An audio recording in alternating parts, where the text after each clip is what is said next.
अब आप देख सकते हैं इसका गज बिल्कुल फ्री हो चुका है। तो देखिए निडल यहाँ तक आ रही है, ये देखें। तो अब आप देख सकते हैं इस तरह से शटल फ्री हो चुका है।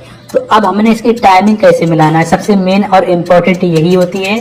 तो दोस्तों आज के वीडियो में हमने आपको बताया है शटल की टाइमिंग कैसे मिलाएं और ये जो निडल वाला गज होता है इसकी टाइमिंग कैसे मिलाएं, क्योंकि शटल की टाइमिंग और गज की टाइमिंग आउट होने से ही आपकी मशीन खराब चलती है, धागा भी तोड़ती है, टाप भी करती है, नीचे से लच्छा भी देती है और भी बहुत सारी प्रॉब्लम हो जाती हैं। और इस वीडियो में मैंने आपको ये भी बताया है कि ये कैसे पता लगाएं कि आपका शटल खराब है या नहीं है, या आपकी मशीन का गज खराब है या सही है।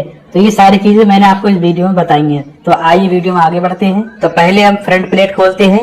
ये वाला स्क्रू थोड़ा लूज करेंगे इस तरह से और ये वाला स्क्रू भी लूज कर देंगे। उसके बाद हमने प्लेट को इस तरह से ऊपर को निकाल देना है। उसके बाद ये वाली प्लेट भी निकाल देंगे। तो दोस्तों सबसे पहले हमने इस राउट की सेटिंग करना है। ये जो निडल वाला गज होता है, तो होता क्या है, कई बार मशीन चलते चलते ये गज ऊपर को उड़ जाता है, ऊपर हो जाता है। तो इस वजह से आपकी सिलाई मशीन टाप करने लगती है। और कभी कभी तो ये भी होता है कि बॉबिन से धागा ऊपर ही नहीं आता है। जब आप धागा उठाने की कोशिश करते हैं तो बॉबिन वाला धागा ऊपर को नहीं आ पाता है। तो इस गज का कैसे पता लगाएं कि इसकी सेटिंग आउट है, सही है या नहीं है। जब हम इस तरह से मशीन का व्हील घुमाते हैं और ये जो निडल होती है मशीन की जो सुई होती है वो नीचे जो यहाँ पर आती है ना, तो यहाँ पर हमने देखना है इस तरह से कि ये सुई नीचे तक आ पा रही है या नहीं आ रही है, क्योंकि यही से पता लगेगा कि आपका गज आउट है या नहीं है। तो देखिए जब मैं निडल को इस तरह से नीचे लेकर आऊंगा, ये देखिए फुल नीचे आ चुकी है। तो अब हमने यहाँ पर देखना है। तो अगर हम यहाँ पर देखेंगे तो यहाँ पर निडल नहीं दिखाई दे रही है, और होना ये चाहिए यहाँ पर निडल 1 या 1.5 सूत नीचे दिखनी चाहिए। और जिस तरह से मैं यहाँ पर पेचकस लगा रहा हूँ ना, तो अगर निडल थोड़ी नीचे होती तो पेचकस उस निडल में टकराता, पर देखिए निडल यहाँ पर है ही नहीं। तो इससे क्या हो रहा होगा, आपकी बॉबिन का धागा भी ऊपर नहीं आ रहा होगा, और अगर धागा आ भी गया होगा तो आपकी मशीन टाप कर रही होगी। तो हमने निडल को कैसे नीचे लाना है, उसके लिए हमने ये वाला स्क्रू लूज करना है। ये देखें, ये लूज करने के बाद अब आप देख सकते हैं इसका गज बिल्कुल फ्री हो चुका है। तो इसका फ्री होने के बाद उससे पहले आपने एक काम और करना है, आपने व्हील को चलाना है। जो ये वाला पार्ट ऊपर नीचे हो रहा है ना, तो आपने इस पार्ट को बिल्कुल नीचे लेकर आना। देखिए ये पार्ट बिल्कुल नीचे आ चुका है ना इस तरह से, ये देखिए ये बिल्कुल नीचे आ गया। उसके बाद अब हमने निडल को इस तरह से करना। तो आपको दिखाना चाहूंगा, ये देखें इस तरह से निडल ऊपर नीचे हो रही है। अगर आप यहाँ पर ध्यान से देखेंगे ना, तो देखिए निडल यहाँ तक आ रही है, ये देखें। तो हमने निडल को यहाँ पर कितना नीचे लाना है, तो ये जो निडल का होल होता है ना, तो बस निडल का होल थोड़ा सा दिखना चाहिए सामने में को। और ये आप इस तरह से भी अंदाज लगा सकते हैं, निडल की नोक यहाँ नीचे से 1 या 1.5 सूत नीचे होनी चाहिए, ठीक है। उसके बाद हमने देखिए इस तरह से इसको सेट करना है और दोबारा से हमने इस वाले स्क्रू को टाइट कर देना है। तो जैसा कि मैं आपको दिखाना चाहूंगा, अभी कुछ देर पहले यहाँ पर देखिए इसका पेचकस यहाँ पर फ्री था, यानी कि यहाँ पर टकरा नहीं रहा था।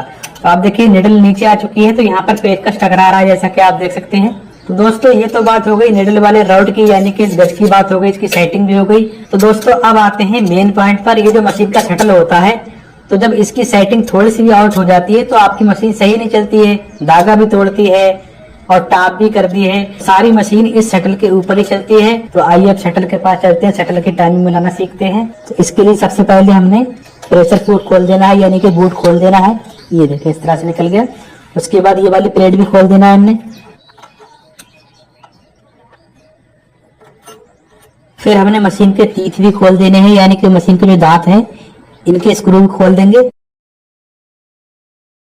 तो अब जैसा कि आप यहाँ पर देख सकते हैं शटल में 3 स्क्रू दिए गए हैं, तो हमने इन्हीं स्क्रू को खोल देना है। दोस्तों अगर आपको हमारा वीडियो पसंद आ रहा हो तो वीडियो को लाइक एंड शेयर भी कर देना, और अगर आप चैनल पर पहली बार आए हैं तो चैनल को सब्सक्राइब भी कर लेना। इस तरह से हमने 3 स्क्रू लूज कर दिए हैं। तो अब आप देख सकते हैं इस तरह से शटल फ्री हो चुका है। तो अब हमने इसकी टाइमिंग कैसे मिलाना है, सबसे मेन और इम्पोर्टेंट यही होती है। तो देखिए शटल की टाइमिंग मिलाने से पहले इस टेपर को थोड़ा सा आगे कर देंगे इस तरह से, क्योंकि यहाँ बीच में गैप हो जाता है ना, तो इस वजह से भी आपकी मशीन टाप करती है और सही से नहीं चल पाती है। शटल लूज करने के बाद शटल थोड़ा सा आगे को भी हो जा रहा है, थोड़ा सा पीछे को भी हो जा रहा है। सबसे पहले तो हमने निडल को बिल्कुल नीचे लेकर आना है। ये देखें निडल नीचे आ गई ना, ये देखें इस तरह से निडल को नीचे ले आए। आप देखिए शटल इस तरह से घुमाएंगे हम, ये देखें शटल घूम रहा है ना। तो जो शटल की जो ये वाली नोक है वो हमने कहाँ लाकर रोकना है, ये जो शटल की नोक है ना, ये वाली जो अंदर वाली नोक है इसकी बात कर रहा हूँ। तो ये नोक निडल के बराबर से लाकर रोकना है हमने इस तरह से। तो देखिए मैंने यहाँ पर पेचकस लगा दिया है ना, तो शटल की नोक इस पेचकस से आगे नहीं जानी चाहिए। तो जैसा कि आप देख सकते हैं यहाँ पर आकर ये टकरा रही है, तो मैंने निडल के आगे से पेचकस लगा दिया है इस तरह से, और शटल की नोक यहाँ रोक दी निडल के सेंटर में लाके। ये देखें इस तरह से रोकने के बाद अब आपने ये देख लेना है निडल और शटल के बीच में कोई गैप तो नहीं है यहाँ पर बीच में। अगर बीच में गैप होगा तो भी आपकी मशीन टाप करेगी, धागा भी तोड़ेगी। तो आपने देखना है कि अगर यहाँ पर गैप है ना तो शटल को थोड़ा सा आगे कर देंगे इस तरह से। ये देखें इस तरह से आगे कर देंगे ना, ये देखें तो इस तरह से बीच में गैप खत्म हो जाएगा। अगर शटल की नोक सुई से टकरा रही है, मिलकर चल रही है, तो ये भी ठीक नहीं है। तो आपने शटल को इधर कर देना है, इधर की ओर, इस तरह से इधर को, ठीक है। तो इस तरह से आपने देखना है कि शटल की नोक और निडल आपस में टकराना भी नहीं चाहिए और बीच में गैप भी नहीं होना चाहिए। अब यहाँ पर आपने ये देखना है कि निडल कितनी ऊपर होनी चाहिए, कितनी नीचे होनी चाहिए।